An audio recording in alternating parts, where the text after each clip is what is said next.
Hello and welcome to Who's On Next, the podcast where I talk to people and you sit there and you better listen or I'm going to be sad.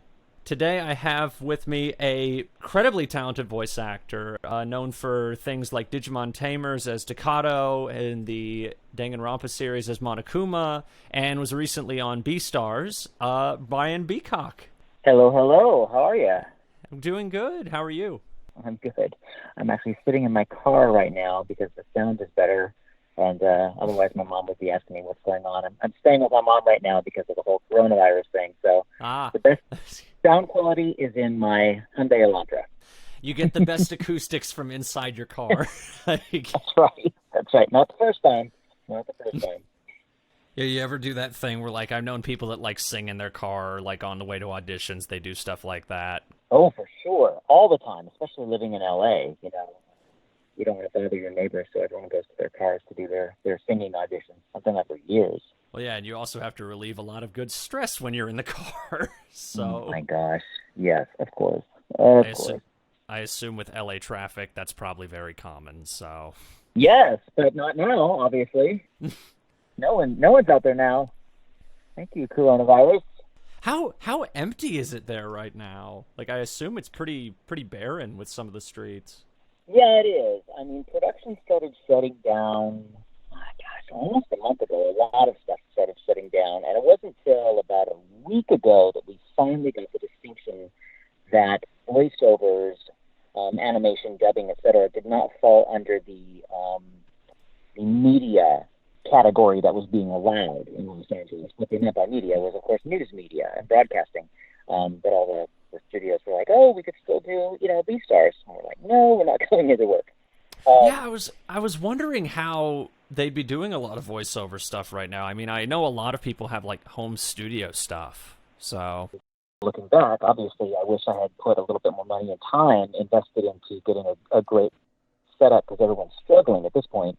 Many studios are now doing the Source Connect, and all that stuff to patch in, and Skype and all that stuff to do actual dubbing from home, which is great. But I have to figure out how I'm going to do that. But LA is still busy. Unfortunately, people are still out.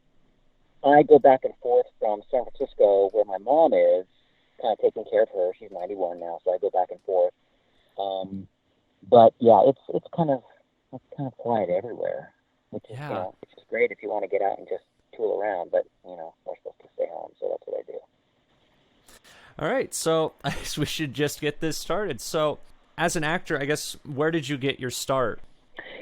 Oh my gosh, well, I mean, I was doing plays as a kid, and playing piano and drums and guitar, and doing a lot of theater in school, and then, of course, community theater, things like that. I was in many orchestras, many shows, Sound of Music, Oklahoma, Days in Toyland, Cinderella, all that stuff before I started even performing on stage. So it's like, 10, 11, 12, 13 years old. And then, so community theater, started doing extra work in San Francisco, up in the Hayward Bay Area. My first movie I ever did was Howard the Duck. You know that movie? Yeah. Terrible film. Terrible movie. Oh, that movie's so... Oh, it's so bad. It's so bad, but oh my god, that is such a good riff movie. That is such a good riff. It is, and I wish they had played it a different way when they made it. I think they were trying to make a good movie, and they just really should have taken a little different twist to it, and embraced the badness and had a little bit more commentary on it. I don't know, but I wish they would redo it and do it right. But anyway, it was so extra work and background work and stuff. And back in 1989, I was in the second national tour of Les Miserables, the musical, at the Current Theater, and did that for a year and a half, which was amazing. And from then I moved to LA, and then just got my SAG card, my union card, and started doing more TV and film, and got a job at Universal Studios, where I worked for 15 years singing and dancing in the Beetlejuice Graveyard Review and Spider-Man Rocks and all kinds of stuff. And that led to voiceover, meeting people, and of course Digimon was my very first cartoon animation that I ever did. What was the thing that drew you to voiceover? Was that just like circumstance, or did you hear about it? Yeah, well, actually, I will correct that one thing I said. Digimon was not my first animation. My first animation is a show that you could still rent. You can rent it on Amazon, and I'll get 5 cents residual, so knock yourself out. It's called Globe Hunters, and it was for Nickelodeon Pictures. Willem Dafoe was at Shaka Khan, and I played this parrot named Trevor, who was raised in a science lab watching television. So I had to do a bunch of improv and impressions and singing and stuff like that. So that was my first ever voiceover gig. I was working with Mary Elizabeth McGlynn at Beetlejuice. She was the Bride of Frankenstein. I was Phantom of the Opera. And she got this job directing Digimon. And she saw me in a play that I was doing called Fully Committed, where I played like 38 different characters, no makeup, no costumes, just me at a table doing different voices and stuff. I played this restaurant reservation taker, and so he did the voices of all the people that he was talking to, busy New York restaurant, etc. So she saw the show, she loved it, and she called me in to audition for Takato for season 3 of Digimon, which I'd never seen before. I never saw season 1 or 2, even when I started recording it. So it was kind of I was prepared because I already did voices, I already did impressions, and I already sang. But as far as the voiceover, I had never done it before. So it was kind of circumstance and opportunity that then, 20, 30 years later led to a career. So I was very lucky. So I'm very thankful to her, of course, for that. Yeah, and I mean, you've been in, like, I think, practically every Digimon show since then. Because they've always had recurring people going in and out with those shows, but there's always been, like, people that I think have been consistent since the start, or, like, they started in one show and have been in, like, everything since then. Yeah, it's true. I was the lead in, like, 3, 4, and 5. Those, the Takato, then Bokomon, then Agumon, 2.0. And then the most recent Digimon, I don't think I did anything worth noting. I think you were a one-off. I think you were like a one-off villain. I think in Fusion. Yeah, probably. Yeah, I think so. And then I don't know which you may know, but which season was it in Japan where Takato and all those people come back at the end of the season? They're either like 1 or 2 episode arc, but they come back. But the show got canceled. Might have been Fusion, but the show got canceled before we got to see all the episodes from Japan. Right. I remember with Fusion, that was a big thing because a lot of people were wondering if they were going to be able to go that far, and sadly they never did. They never got to the finale. Right. And I guess it just wasn't that popular here, or who knows, what took its slot. Or there was a lot of, has always been the case. I mean, if you remember back in Digimon Season 3, we were on Fox Kids, which of course doesn't exist anymore. So with the change in network and television and digital and platforms and all that stuff, animation is bouncing. Like, where will it live? And will it be online? Is it Crunchyroll? None of that stuff existed when I first started. So I don't know. I do many, many shows right now that we record the entire season, and the show does not yet have a platform where it's going to be broadcast. That happens all the time. It's really weird. It shifts because I didn't watch Tamers on Fox Kids as a kid. I watched it on Toon Disney because they had purchased the rights at the time. Yeah, it's really strange. I mean, that's been happening, I'm sure, forever, but it really seems to be ramping up. I mean, there's a gazillion different ways to watch content. Is it Quibi, the app that's coming out in April? I know I've heard the name going around. On that. Yeah, I just signed up for it, for like the beta testing or whatever. That's a whole other thing, 10-minute episodes of what looks to be like amazing broadcast, huge blockbuster quality stuff. And I'm sure it's going to have some animation content on it. Oh, yeah. It's like, I can't think of any streaming that doesn't have at least some sort of animated content, or tons. Because like Hulu, Amazon, Netflix, everything has just tons of stuff now. Yeah, and back in the beginning, when they were first starting it, like Netflix was purely like an acquisition site. They would just find shows and put them on. And, now they're creating all these originals. And, of course, it really messes with our pay scale. Like, you just never know how will you be paid? Will there be residuals? Is it a buyout? Is it union? It's so crazy, and I don't see an end in sight. I think we've opened Pandora's box as far as that goes. And anytime anything is decided upon and confirmed, it's kind of the actors that are getting the shaft. So it's not the same way it used to be as far as money goes for the gig. I remember hearing this crazy story about, because Joshua Seth was Tai in the first season of Digimon, and he's been in a lot of prolific anime. Like, he was in the Akira second dub, he was in Digimon, and he had like 3 lines in the SpongeBob movie. And I remember him saying in like an interview years ago that he got more money doing those 3 lines in the SpongeBob movie than he did on all of Digimon, and that's crazy to me. Yeah, because it's all back in. It's porn sales, it's airline sales, blah blah blah, and it's just kind of a different. A major network release or a theatrical release of a film typically is going to give you much more money than any kind of animation, first of all, and then anything that's going to be, on network or whatever. Now, of course, you're going to make a lot more money. I don't know why we're talking about money, but I guess because I need money right now because of coronavirus. But you're typically going to make more money with original animation. I think that's still the case. It always has been the case. There's more money on Family Guy than there is on Digimon. Plain and simple. But and also, anyway, anime is not really a residual thing as far as I've ever known. It's not. I mean, I think somewhere back in the day they did work on a contract where they finally got an residual clause for anime rather. But I think it had to be playing for a year, and then once it started repeating either its second or its third air of the episode, I'm like, dude, these shows don't play that way.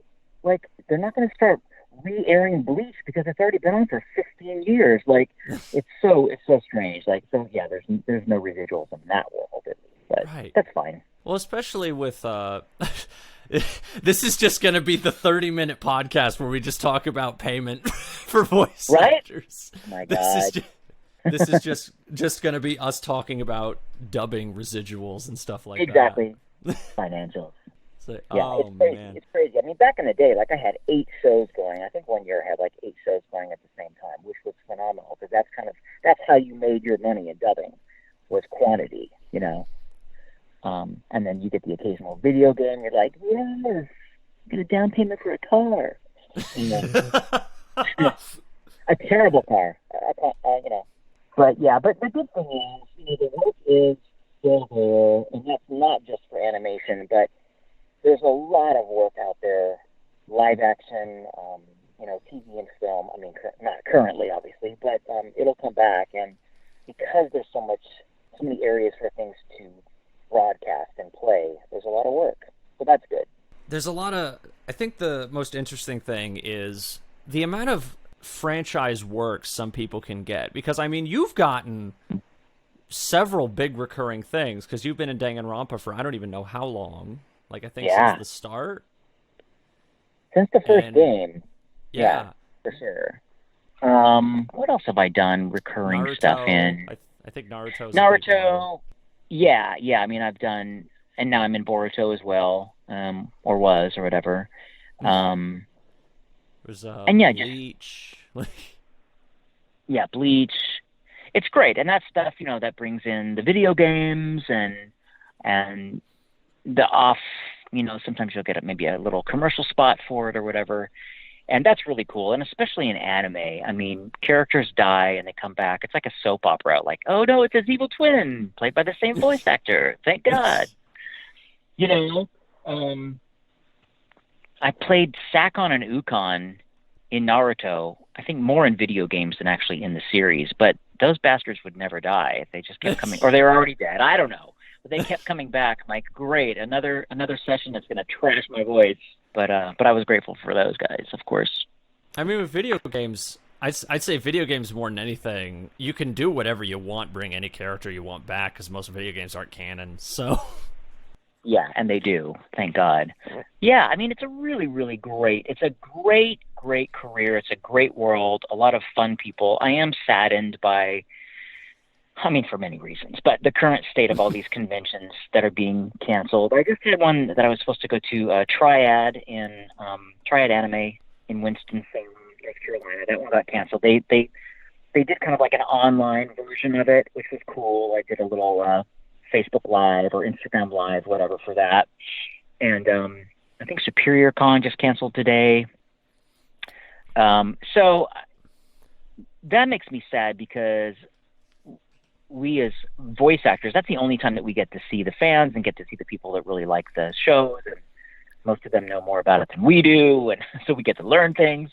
And the cosplay and people working so hard, I can't wait for that stuff to come back so people have an opportunity to be creative and express themselves like we get to do every time that we're in the recording booth, Right, because me and some friends for the past 4 years I've been going to a convention down in Atlanta called MomoCon, and that just got postponed indefinitely. Yeah. Not canceled. Yeah, I mean... Not canceled. Yeah, not canceled, which is great. I mean, I almost like to see that more. It's like good for my psyche, it's good for my soul to see things like, well, when we can come up for air, we will do this again. Everything's going to be, Christmas Con, Thanksgiving Con, God willing.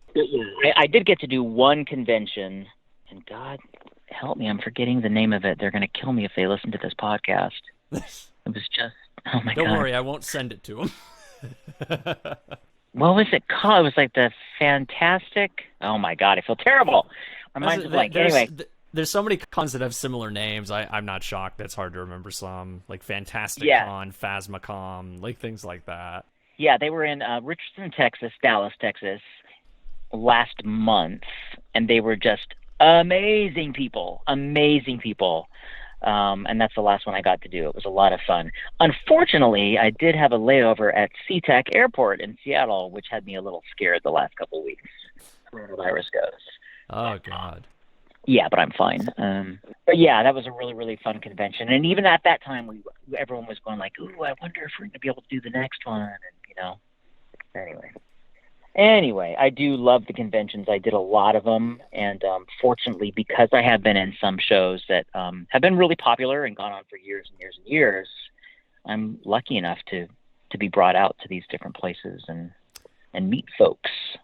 Yeah. It makes me sad because I've always known there are some people who a lot of the time they have to make their living going to conventions. So I'm curious as to how a lot of those people are doing right now, like celebrities that aren't getting as much work, or even voice actors that aren't getting as much work. Yeah, I mean, as far as celebrities go, I think the celebrities that go to these conventions, they're probably doing okay. The celebrities, the ones that are charging $100 per autograph, I think they're doing all right. But there are a lot of people my level and higher, without being that huge celebrity status, that do like 2, 3, 4 conventions a month, and this is their income.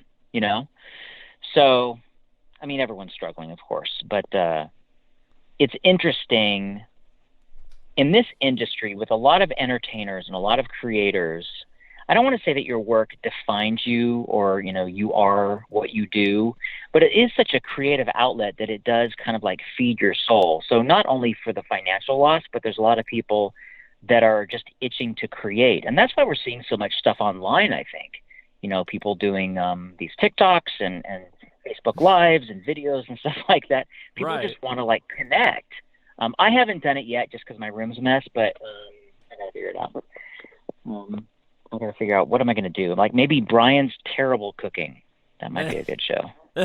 I mean, I feel like there's a lot of people that are going to have to do things to kill time nowadays. So yeah, I mean, yeah, because you can sit around and watch Netflix and watch Game of Thrones again. But probably best to like learn a language and work in the garden and be creative. And I mean, I've got some writing projects that I'm supposed to work on. I'm supposed to write a one-man show. I'm supposed to be writing a book, all kinds of stuff. And right now, I'm still just concentrating on making sure I have, hand wipes and toilet paper. So I'm still at that stage. I still don't get that. I have had so many conversations with people. That is the one thing I will never understand. Why people are taking that. It became like that herd mentality. And as I read on Facebook today, it's like, dude, if you hoarded that much toilet paper, you were sick before this started. Like, there is something wrong with you physically. Oh no, there was a video I saw like a few days ago that like broke down like if you got like 8 rolls of toilet paper or like 8 bags of it. Someone like broke down the math, and I think it was like you have to be shitting like 138 times a day to like get your fill of like just one of them. And I don't want to say that people aren't doing that because I don't know their lives. It could be happening, but I doubt it. So I freaked out like in the very beginning of this. I freaked out and I'm like, we've got toilet paper, but when I need it again, will it be there? Blah, blah, blah. So I went on Amazon, as everyone did, and I couldn't find toilet paper, but I found colored crate paper streamers. What? I know. And so I ordered them. I ordered 12 rolls of crate paper streamers, like for birthday parties. And by the time it arrived, I'm like, okay, I've got toilet paper here. And I said, first of all, this is not going down in the toilet. Like it's going to clog the pipes. First of all, I was going to say that's going to cause like thousands of dollars in pipe damage right there. Right, right. And I also don't want my butt to look like Technicolor because I'm sure that dye just would like bleed. So I returned it. I returned it. It was so stupid. It was so dumb. Oh, God. Anyway. What were we talking about? I forgot. I can't remember. Oh, we were talking about finances. We were talking about conventions. We were talking about... Okay. I was trying to remember where we came, back on track. Where we came from back there. On track. Okay. I guess there's always been something I've wondered with some voice actors is because I always hear people talk about like favorite roles or things like that. What's a role that like you really, really wanted that you never got or you got really close to getting, if you can remember? Like either live action or voiceover. Oh gosh, well, there's 3. When I was in a sophomore in high school, I was 15 years old, and I had a screen test for ABC for a new TV show called Maserati in the Brain. And they were having this nationwide talent search in the Bay Area. Well, it was all over the place, but I would go to San Francisco for my screen tests. And it was a new TV show. And back in the day, what was on TV then was, Curse of the Golden Tiki, a lot of stuff at Universal.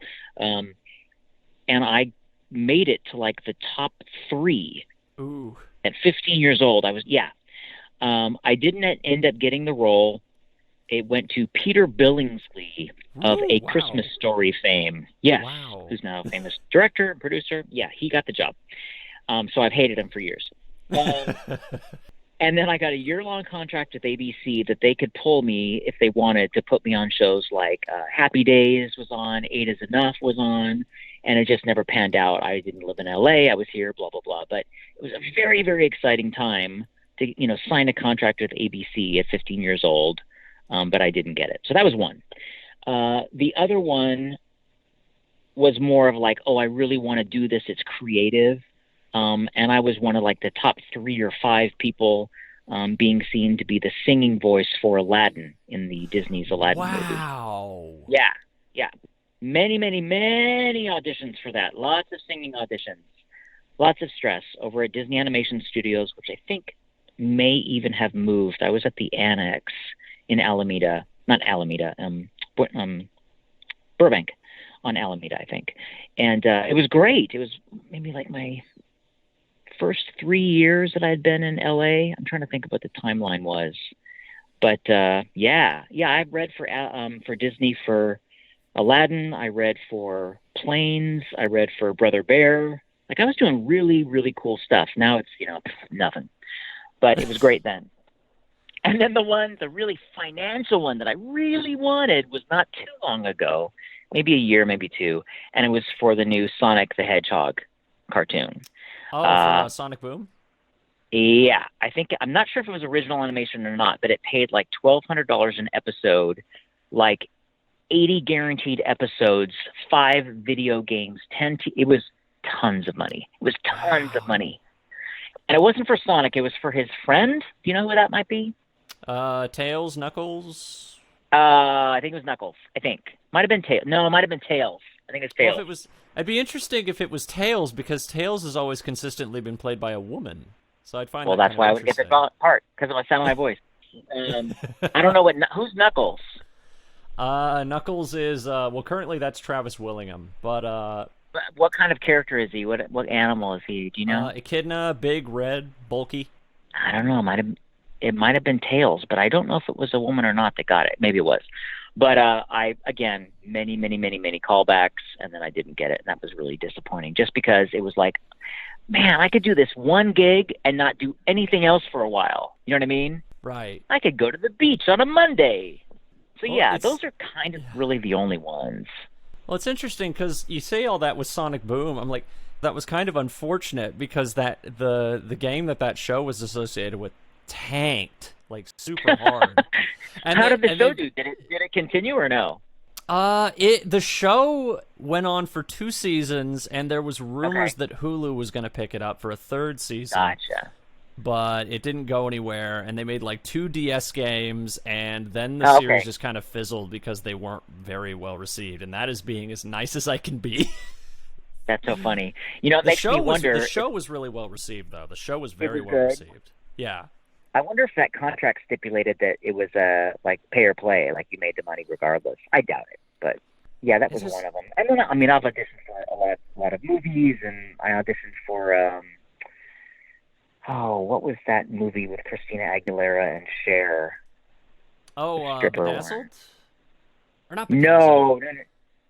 No. I can see it too. I think it's like based on a Broadway show, I think. Yeah. Anyway, I auditioned for that. Didn't get it. Burlesque. Burlesque. That's Burlesque. what it was. Yeah, and I was auditioning for the part that went to what's his face, the English actor. He got it. It's the doorman. The one who played the doorman. He was in Cabaret. Alan Cumming. So yeah, there's been plenty. It's interesting because you bring up that whole thing about Sonic Boom, and I remember there's been people I've talked to, voice actors, where they've said like they were told like, oh, we're going to have a show, and we're going to have, like, 3 more games, and we're going to have a movie, and then the first thing just tanked. Like, they never made anything else. Well, when I was doing, why am I blanking on everything? I can't remember the name of the show, but it was all based on toys, and I played Mr. White. I can't remember the show, but it was all based on, like, these Lego toys, and you know, we did the first season, and then we're asked the producer, like, well, what's with season 2? And they said, well, it depends on how the toys do at Christmas time. And apparently they didn't sell, so we didn't come back for season 2. So it's really interesting how sometimes it's just like a direct link to something else. Oh, no, I can think of action shows that were murdered by toy sales. Really well received, did well in ratings, but because they didn't sell well, they just killed the show. And I still find that nuts that there's even a link to that, really. Yeah, I mean, if you look back at Pokemon and stuff, those were as a card game. So there's been a direct link to other things since the beginning. But yeah, it is weird, and it's sad when it's that much reliant on that being their, you know, essentially the television show just being a commercial for toy sales. Right, which that's kind of been that was much more an 80s concept because that was like Ninja Turtles and everything was made to sell toys basically. Like, right.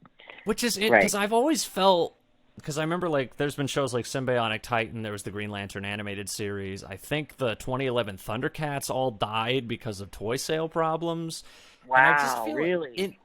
In this day and age, I honestly just kind of think that's an outdated concept to kill a show for that. Like, I don't know. Yeah, I mean, well, if that's their financial plan going in, they maybe should not do that. You know? Yeah, I don't know. I've just always found that so bizarre that that's still a mindset. It's like how Nickelodeon kills shows that don't do as well as SpongeBob, and that's true. That's a real thing that they do. If it's not doing SpongeBob numbers, they just get rid of it. Like, it's crazy. Oh, the show was called Tenkai Nights. Tenkai Nights. Okay, I've heard of that. Yeah, it was based on the toys. And the toys were awesome. Oh my god, they were really cool. Really cool little like Lego blocks. I loved them. But it's dead. Yeah. Well, I guess Danganronpa, a video game, created the anime, right? Yeah. The anime wouldn't have come with. Right. I don't know how the anime is doing. I've never seen it. or how it did. But yeah. It's actually an interesting question. Why do you know why you weren't asked back for that? Was that like a union problem or like? I don't know. I do know that it was recorded in Texas. So the games were recorded in LA, and the TV show, the anime, is recorded in Texas at Funimation. So they could have brought me out there. Maybe they just didn't want to. Who knows? I don't know how that all worked. I just think it was really strange for them to go with such a different sounding voice for him for the anime.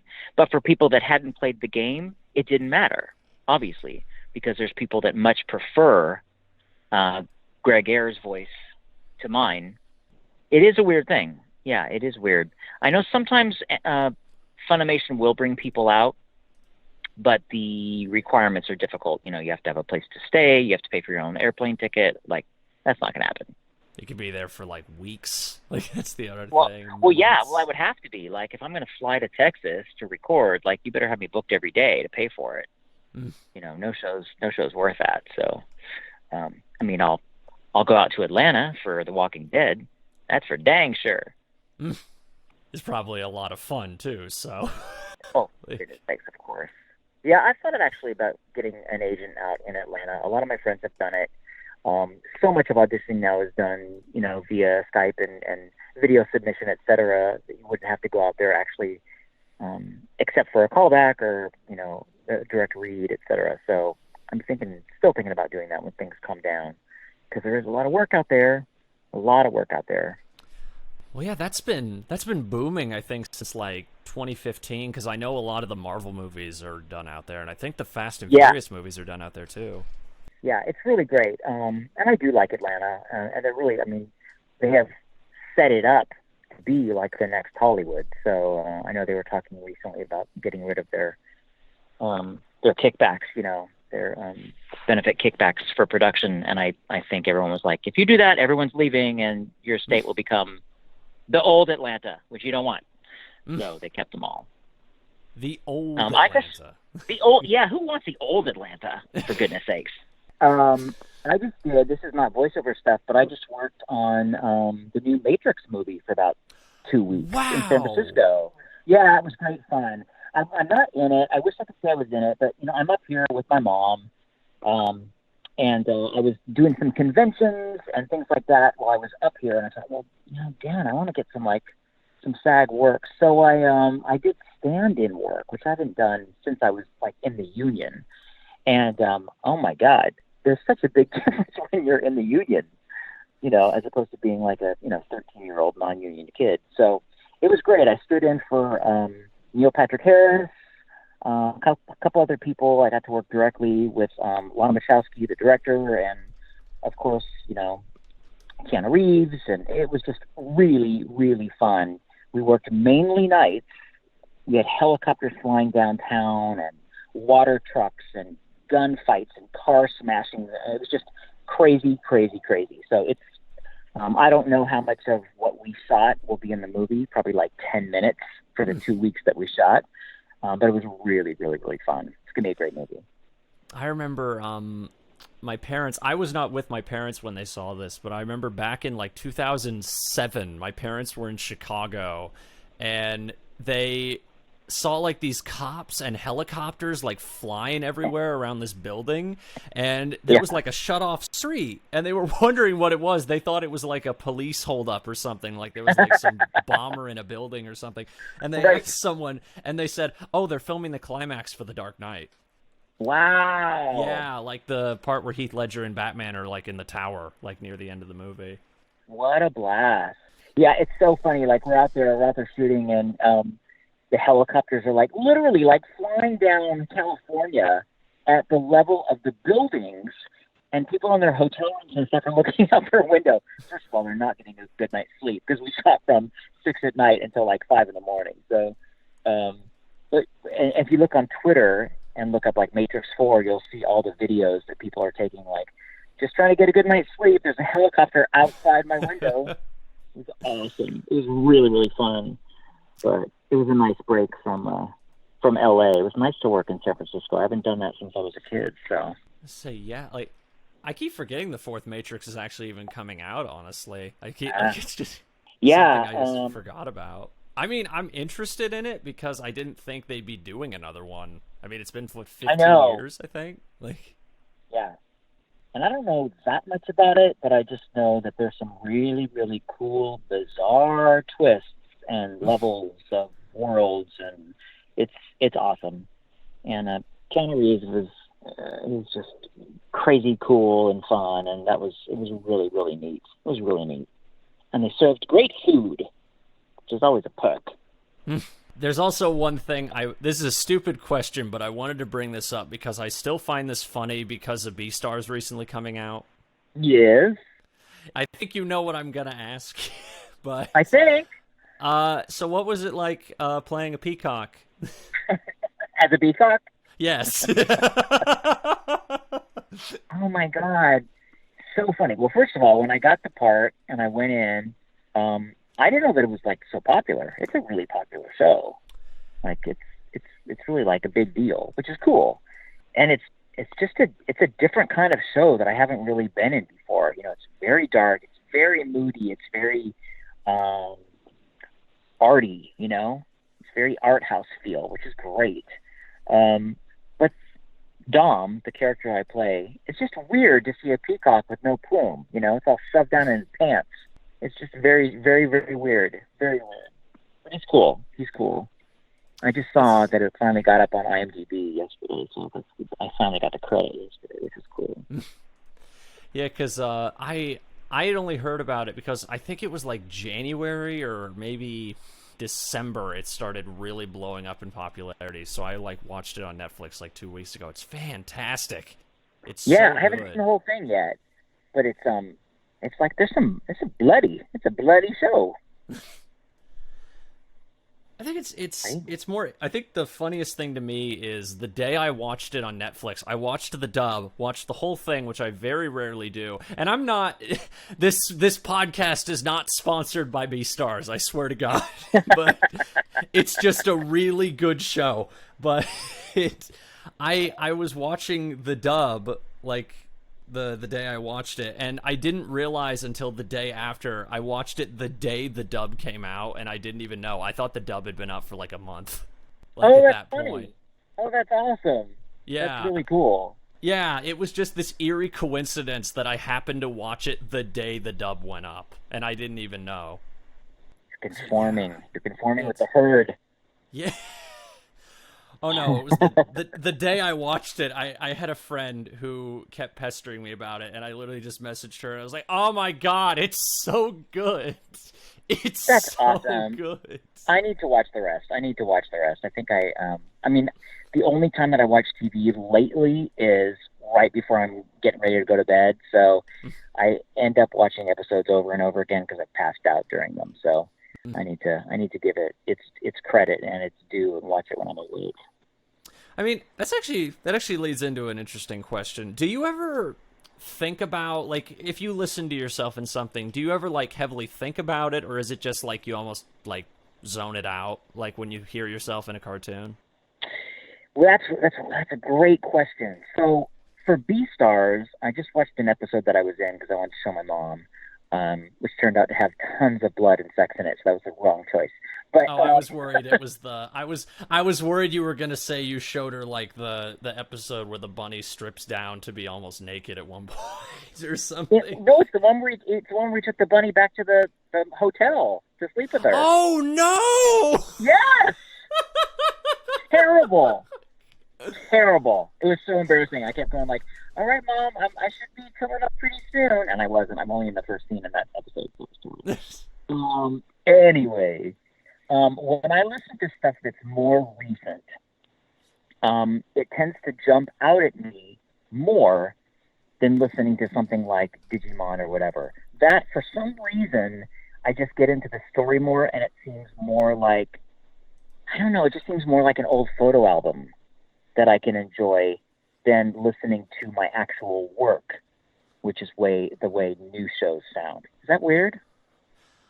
For me, as a voice actor, I think for myself, I find it more weird as the opposite. like for what you is, because I don't know, when I listen to stuff like from years ago that I was in, I think it's just kind of more like like...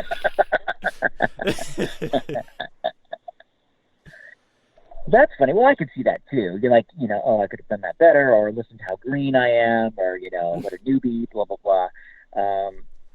I do find it funny to listen to Takato and realize that I could still probably do the same voice today, which is really weird. I mean, it's like 30 years ago, but I could still play a 10-year-old boy.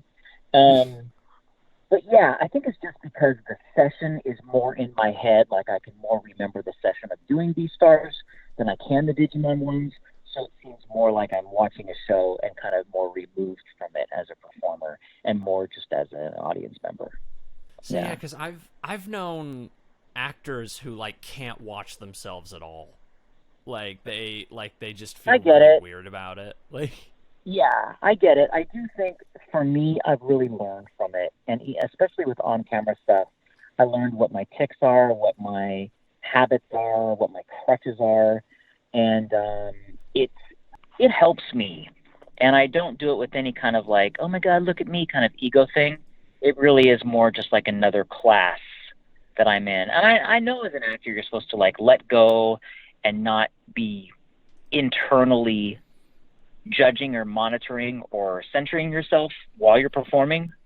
But, and when I'm performing, I'm not that way, but I do like to maybe look back and just learn. I look at some stuff that I've done before, on camera stuff, and think, man, I was holding back. I should have been stronger here and funnier here and held that beat longer and trusted myself. And so far, I think it's done nothing but help my future performances as opposed to hinder it. Right.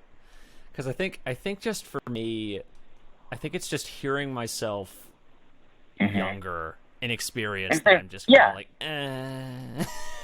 Right. It's an old movie. It's like, oh, it's me in the bathtub. Thanks, Mom. Oh, God. But yeah, no, I see that too. I see that. Yeah, I don't know. It's never been a weird thing for me, but I know people that are just like vehement about it. They won't watch, they won't listen, they won't do anything like that. And that's fine. Maggie Smith is that way, I believe. She won't watch her stuff. I think Johnny Depp doesn't need the same to. way. Is that right? Yeah. Yeah, I think I've heard Johnny Depp say the same thing. He doesn't watch any movies he's in. Yeah. I mean, he's such an actor too. It's probably like, I'm not acting. I'm being. There's no need to watch it back. It happened. It's over, Anyway, I was just going to say thank you so much for doing this again, because this was so much fun. Absolutely. Oh, my God. Anytime. Is there anything you want to promote, like, to end it out on? Anything to promote at all? Sure. Of course, always, follow me on Twitter and Instagram, please, at Brian Beacock for both. And then my Emmy Award-winning zombie show is still on Amazon Prime, Acting Dead, and that's free for Prime members. Acting Dead, a zombie comedy, which is kind of like the Shaun of the Dead meets The Office. And we are still working on season 2. I just need to get some cash. But it's a great show. You'll see some people that you recognize. And Beastars, of course, check that out. And then I've got about 3 or 4 new shows coming out that I can't talk about yet. And I think those are Netflix, Disney, and then some mystery platform that they haven't deemed necessary to tell me yet. HBO Go or something like that. HBO Go. Yeah, hey, maybe Quibi. And I can get $5 an episode. I'm excited.